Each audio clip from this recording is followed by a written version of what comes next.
Hi hello അസ്സാം വലൈക്കും. അപ്പോൾ ഇന്നൊരു ഗെറ്റ് റെഡി വിത്ത് മീ ആണ് കേട്ടോ. ഒരു കല്യാണത്തിനോളം പറഞ്ഞിട്ടുള്ള ഒരു ഗെറ്റ് റെഡി വിത്ത് മീ ആണ് കേട്ടോ. ഫസ്റ്റ് ഞാൻ സൺസ്ക്രീമാണ് ഇട്ട് കൊടുക്കുന്നത്. നല്ല രീതിക്കൊന്ന് തേച്ച് പറ്റിച്ച് കൊടുക്കുന്നുണ്ട് കേട്ടോ. സ്പെല്ലിംഗ് മിസ്റ്റേക്ക് ആയിപ്പോയതാണ്. പുറത്തു നിന്നും ഇപ്പോൾ സൺസ്ക്രീം ഇല്ലാതെ ഇറങ്ങാൻ പറ്റത്തില്ലല്ലോ, ഭയങ്കര വെയിലല്ലേ. അപ്പോൾ അതുകൊണ്ടിട്ട് സൺസ്ക്രീം നല്ല രീതിക്ക് ഇട്ട് കൊടുത്തിട്ടുണ്ട് കേട്ടോ. അതിന് ശേഷം നമ്മൾ ഇടാൻ പോകുന്നത് പൗഡറാണേ. എൻ്റെ ഫേവറേറ്റ് പൗഡറാണ് കേട്ടോ. അപ്പോൾ അത് കോരിട്ട് കൊടുക്കുന്നുണ്ട് കേട്ടോ. അത്രയ്ക്കൊന്നുമില്ല, നല്ല രീതിക്ക് അതും ഒന്നിട്ട് കൊടുക്കുന്നുണ്ട്. ഇപ്പം ശരിക്കും ഒരു ഗ്ലോ ഫീൽ കിട്ടുന്നുണ്ട് കേട്ടോ. അതിൻ്റെ അധികം മേക്കപ്പ് ഒന്നുമില്ല, അധികം മേക്കപ്പ് പ്രൊഡക്റ്റ്സ് ഒന്നുമില്ല, അധികം മേക്കപ്പും ചെയ്യുന്നില്ല കേട്ടോ. എനിക്ക് ഇങ്ങനെ പൗഡറൊക്കെ ഇടുന്നത് അത്ര ഇഷ്ടമുള്ള കാര്യമല്ല. പൗഡർ ഇടുന്നത് പോലും എനിക്ക് അത്ര ഇഷ്ടമുള്ള കാര്യമല്ല കേട്ടോ.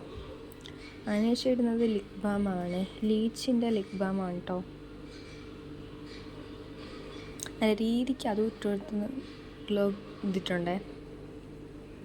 ഇനി കാര്യം നമുക്ക് അവസാനം വരയ്ക്കാമെന്ന് വിചാരിച്ചു. അനിയത്തി വരച്ച് തരും കേട്ടോ. പിന്നെ സ്പ്രേ അടിച്ചിട്ടുണ്ടേ. ഇത്രയേ ഉള്ളൂ കേട്ടോ മേക്കപ്പ്. അതിനുശേഷം മുടിയും കെട്ടി കൊടുത്തിട്ടുണ്ട്. അത് കാണിക്കാൻ പറ്റിയില്ലായിരുന്നു കേട്ടോ. പിന്നെ ആച്ചിട്ട് കൊടുത്തു. ഇതാണ് കേട്ടോ ഫൈനൽ ലുക്ക്. എങ്ങനെ ഉണ്ടെന്ന് പറയണം കേട്ടോ. Bye bye.